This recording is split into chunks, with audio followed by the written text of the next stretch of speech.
নমস্কার, আমি সিমরান। আমার নতুন দিনের একটি গল্পতে তোমাদের সকলকে স্বাগত। আশা করছি সবাই খুব ভালো আছো। তোমাদেরকে কিন্তু আমি এর আগে একটা ভিডিওতে জানিয়েছিলাম যে আমরা যে রুমটায় আছি সেই রুমটা অনেকটাই ছোট, তো সেক্ষেত্রে সেটা চেঞ্জ করব। তো আজ কিন্তু সেই রুম চেঞ্জ করারই পালা, তো তারই কিছুটা আমি তোমাদের সাথে শেয়ার করছি। গত 7 দিন থেকে রুম শিফট করব প্ল্যান হয়েছে, কিন্তু এখানে এতটা বৃষ্টি, আমাদের নতুন যে রুমটা নেওয়া হয়েছে সেই রুমে আমাদের এসি সেট করা হয়ে গেছে, কিন্তু তারপর জিনিসগুলো আর শিফট করতে পারিনি, কারণ এই বৃষ্টির কারণে সমস্ত জিনিসপত্র নিয়ে যাওয়া কিন্তু অনেকটা চাপের ব্যাপার। তো আজ বৃষ্টিটা কমেছে, তাই সকাল থেকে একটু একটু করে সমস্ত জিনিস গুছিয়ে নিয়ে সন্ধেবেলা 7টার সময় আমরা গাড়িতে সব কিছু তুলে নিয়ে চলে এসেছি এখন নতুন ঘরটায়।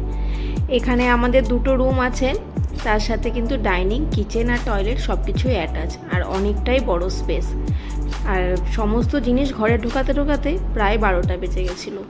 তো আমাদেরকে যেহেতু ডিনার করতে হবে আজকে বাইরেই, তো সে কারণে যেহেতু অনেকটা রাত হয়ে গেছিলো, তো আমরা কিন্তু কোনো কিছুই খোলা পাইনি। গেছিলাম শেষ মুহূর্তে বন্দনা হোটেলে। বন্দনা হোটেলে আমি এর আগেও খেয়েছি, কিন্তু আমার এক্সপিরিয়েন্স খুব একটা ভালো নয়।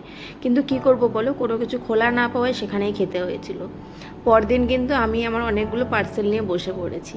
এগুলো সব কিছুই আমার ঘর সাজানোর জিনিস। আমি যেহেতু রেন্টেড হাউসে থাকি, তো সেক্ষেত্রে আমার কাছে সবথেকে বেস্ট অপশন কিন্তু মিশো, কারণ মিশোতে সমস্ত জিনিসপত্র অনেকটা রিজনেবলে পাওয়া যায়। আর 2-3 বছর অন্তর অন্তরই সুব্রত যেহেতু পোস্টিং হয়, তো সেক্ষেত্রে আমি মনে করি 2-3 বছরের জন্য যখন ঘরটা সাজাবো, তো একটু রিজনেবলের মধ্যে সাজানোই ঠিক আছে, বেশি খরচাপাতি করে লাভ নেই। তো এখানে অনেক কিছু জিনিস নিয়ে নিয়েছিলাম। এই পাতা আর লাইটটা যেটা দেখছো, এটা আমি আমাদের কিছুটা ফটো আছে, তো ফটোটার সাথে এটা দিয়ে ডেকোরেট করব। আর এদিকে আমি ডাইনিংয়েও ডেকোরেট করার কয়েকটা জিনিস নিয়েছি, এগুলো এক এক করে সব সেট করব, তারও ভিডিও আমি তোমাদের সাথে শেয়ার করব।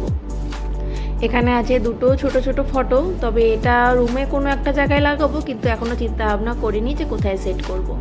আর একটা আমি চপার বোর্ডও নিয়েছিলাম, তবে এটা মিশো থেকে নয়, এটা আমি অ্যামাজন থেকে নিয়েছিলাম। মিশোতে যেহেতু জিনিসপত্রের কোয়ালিটি খুব একটা ভালো নয়, তো সেক্ষেত্রে কিন্তু আমি এটা যেহেতু রান্নায় ব্যবহার করব, তাই আমি অ্যামাজন থেকে নিয়েছিলাম। এবারে আমি এক এক করে সব কিছু জিনিসই ধীরে সুস্থে ডেকোরেট করে নিয়েছিলাম, তো সবটা কিন্তু তোমাদের সাথে আমি পরের ভিডিওতে শেয়ার করব।